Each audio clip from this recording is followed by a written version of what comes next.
Presto, you're bald.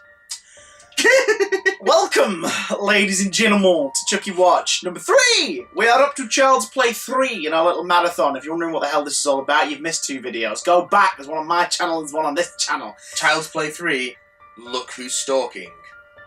That should have been the full title. Yeah. Isn't it weird that the tagline for that movie was like trying to capitalise on a film about talking babies? Some sources erroneously list it as the full title.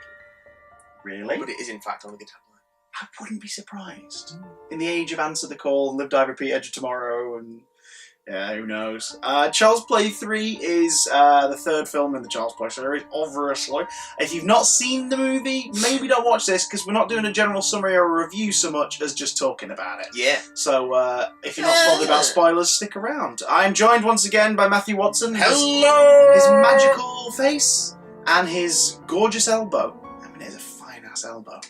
I have 2.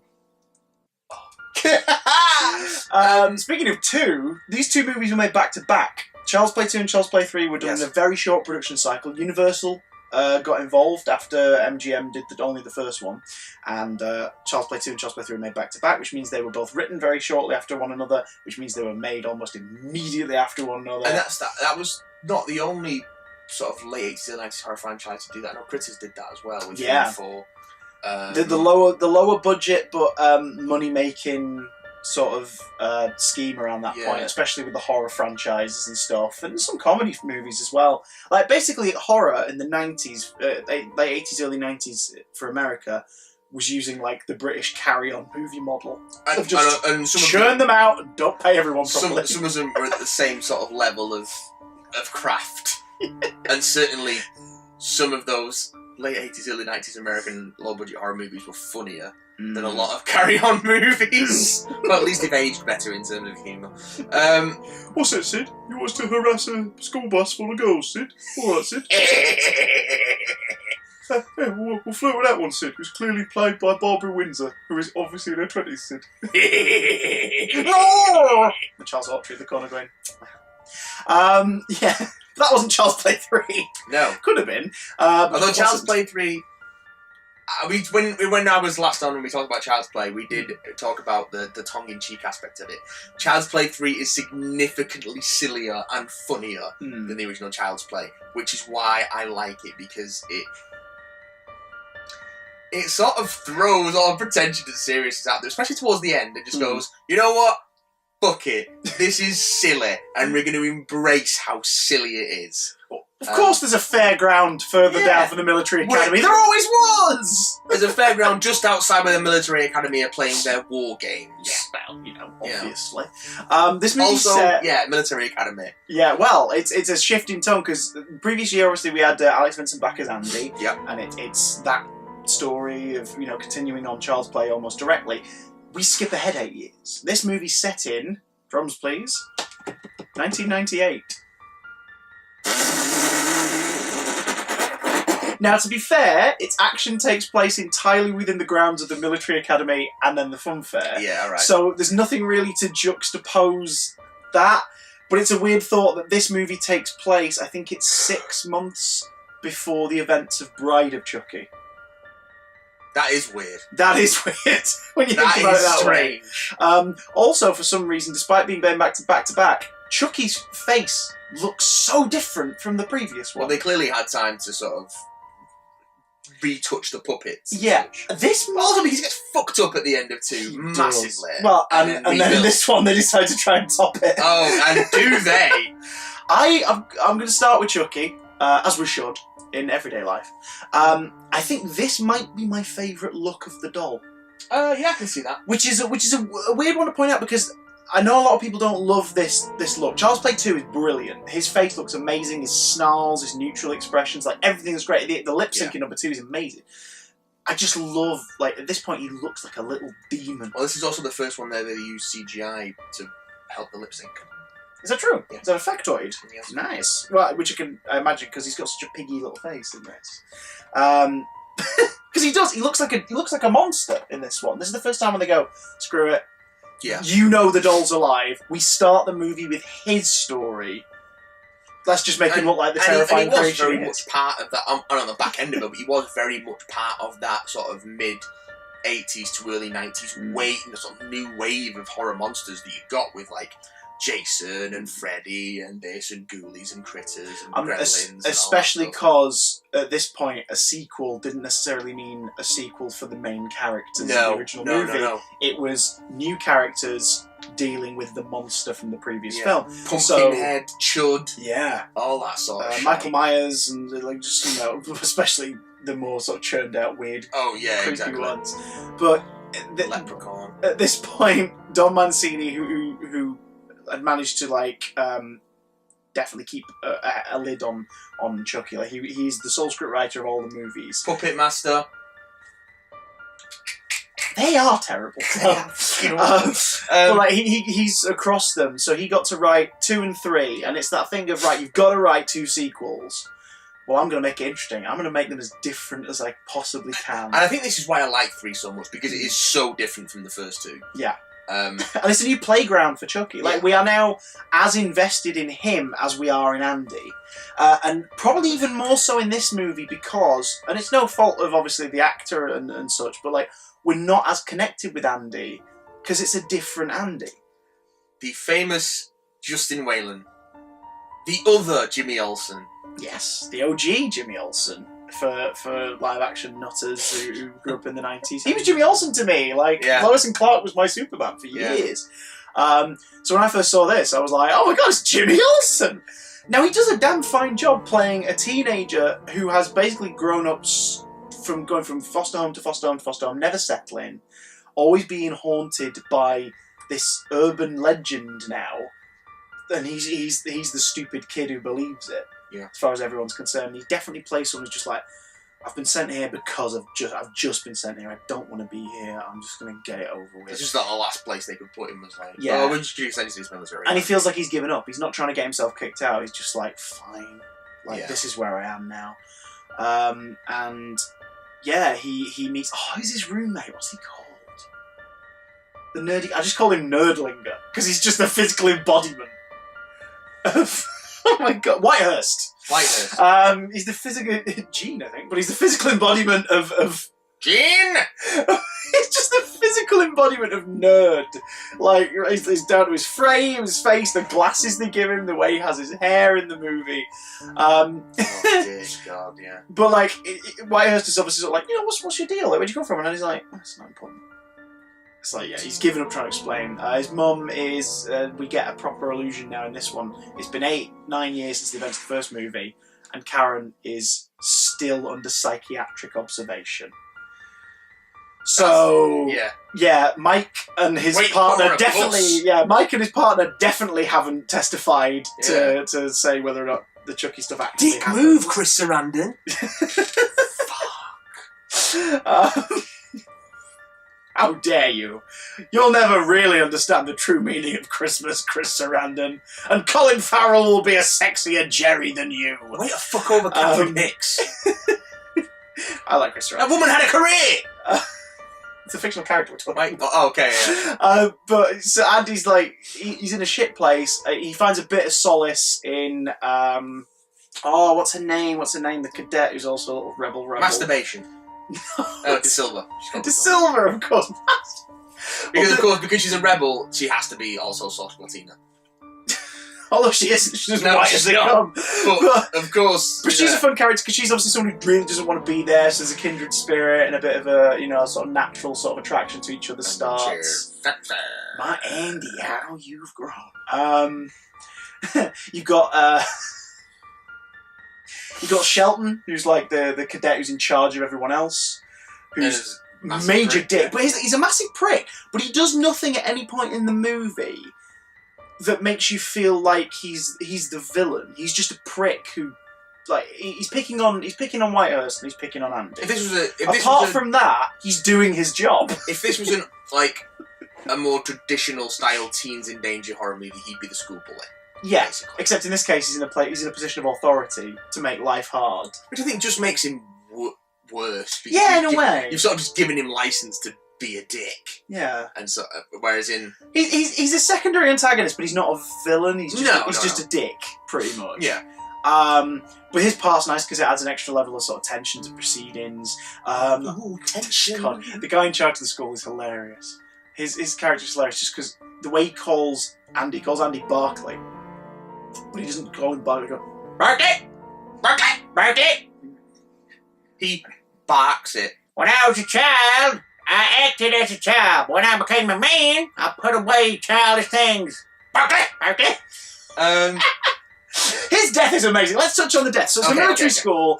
Everything is now suddenly more dangerous because Chucky has things at his disposal in a very small space. First time he uses a gun. First time he uses a gun. Yeah. Which is freaky.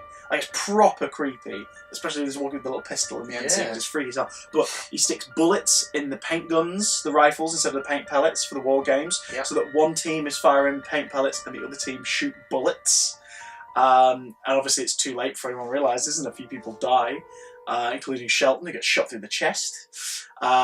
We get the completely hapless, innocent garbage disposal guy. Oh yes. When Chucky gets thrown in the trash and he's like, "Help, please! I'm trapped back here! Help!" The guy goes in to investigate. Chucky climbs out, turns the crusher on. The guy gets mangled, and all we see of him is his hand bend at the wrist as he's crushed, sticking out of the thing. It's horrible. The general gets a really, really freaking great death, and this is at the point now where Chucky is just quipping. Yeah. Like he's not quite Freddy levels of "here's a killer line." He quips because he's reacting to stuff. Here's a killer line. And he charges at the guy with the knife, and the guy just immediately has a heart attack. And as he's like recoiling in pain, Chucky just goes, "You've got to be fucking kidding me!"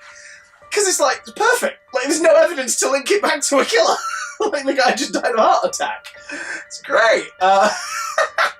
Oh god, he doesn't cause any other direct deaths, I don't think, in this one. Oh no, yes he does. Presto, you're dead.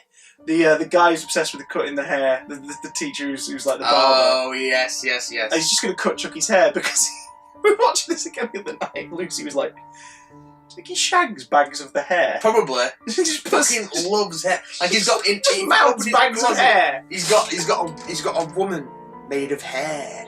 Oh, I don't think that. I think he's just Harry from Harry and the Hendersons made of hair. Cousin It. Yeah. That's who's on his sexy nudie calendar. Yeah. It's just month after month of Cousin It. He's just obsessed. He gets his throat cut. And the opening, of course. Yeah. The head of Play Pals and everything. Like they are 8 years later. Enough bad press has disappeared. The good guy is in demand. It's a collector's item, so they're putting them back out. And the first one off the line, they clean up the old factory, and we see all the mess getting moved away, and some of that blood dribbles into the plastic. And the first one gets created, and it's the first one off the line. Melt down the Chuck remains into the new batch of plastic? Not directly. No, as they're airlifting out the scraps, the blood dribbles. There's just a bit of blood still in there that dribbles into the plastic vat. Nice. And then we see a non-factory sequence making of the doll, like just visual thing of the opening credits, and the head like drips and forms, and then its mouth moves, this eyeless bald head, and it screams. And the movie starts. But yeah, the voodoo's pushing it a little. Like his blood's in the mix. Guess he's alive. But these films confirm that there is a soul in this world. People have souls. So his soul is obviously attached to something, and I guess it's the blood. But it means it's worth it for the elderly company owner to get beaten up in a prolonged death sequence. Like, Chucky takes his time just taunting this old man. Well, it's been 8 years. He's a bit rusty. And then, of course, he warms up with what he was originally famous for. Strangles him to death. Nothing like a good strangulation to get the circulation going. You're like, oh yeah, he is the Lakeshore Strangler. Doesn't do it very often, does he? Tiny hands. People with tiny hands who want to strangle people get frustrated and then get elected president. So, Chucky in this, his death is pretty spectacular. We hit the fairground at the end. And he gets stabbed by Tyler, because there's Tyler, the kid who becomes his new target. He's like, I've got a new body. But yeah, my name's Chucky. My real name is Charles Lee Ray. And everyone in the cinema audience in 1991 America goes, no, don't do it, kid! Like, Tyler is annoying and brilliant. The kid who plays the so young kid characters in horror sweet. movies so often are, though. He's so sweet and completely innocent, but he's irritating as hell.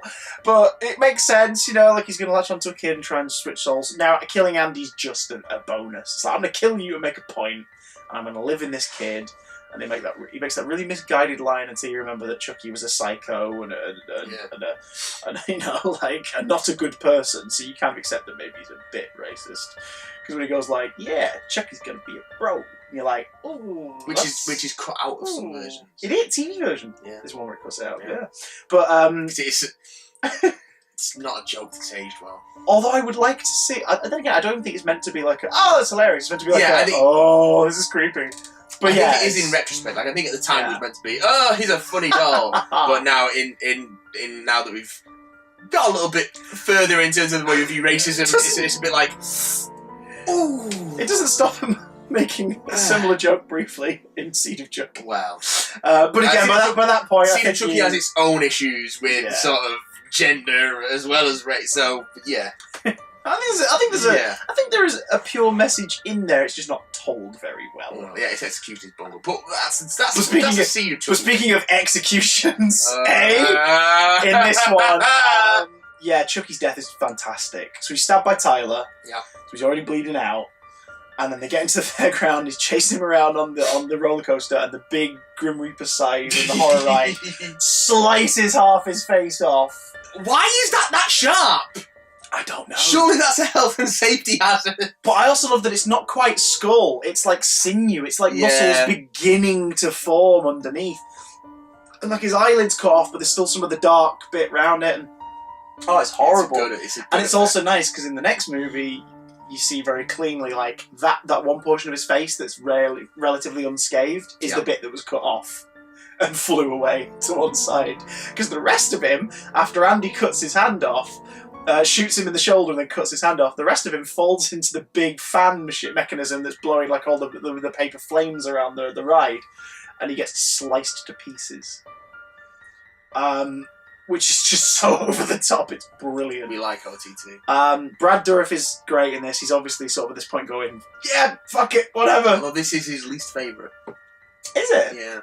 It might be because Chucky is more quippy and there's less pathos in this. Yeah. There's not much to focus on. Like in the second one, there's still kind of that desperation to Chucky, and the fourth one, like he got to work with Jennifer Tilly, which we'll talk about tomorrow, which he really enjoyed because he got to suddenly bounce off of someone in the voice booth. So I could see why this one might be his least favourite, because this was more of the same. I can think of worse things than bouncing off Jennifer Tilly. And on that note, we will see you tomorrow. That was terrible. I'm so sorry. That's alright. Favorite moment for Child's Play 3 off the top of your head? The whole fairground sequence and Chucky's death, it's just because it's so out of nowhere and bonkers, and it's where this series really begins to lean into the sort of the humour of its premise. Whitehurst taking the grenade for everybody is actually my favourite moment, weirdly, because he just sort of like he won't admit what he's seen. He won't admit what he's seen. He just can't do it. And then in that one moment, he goes like, "No, I need to do the right thing." With that, wordlessly just leaps on the grenade and stops everyone else getting killed. Weird moment to pick, but I really like the moment because you go, his character moment. He did the right thing in the end, but like Andy's still gonna get taken away back into care at the end because no one will believe him, and he's never gonna see De Silva again, and this is horrible. I would like a follow-up movie where we find out what the hell happened to Tyler.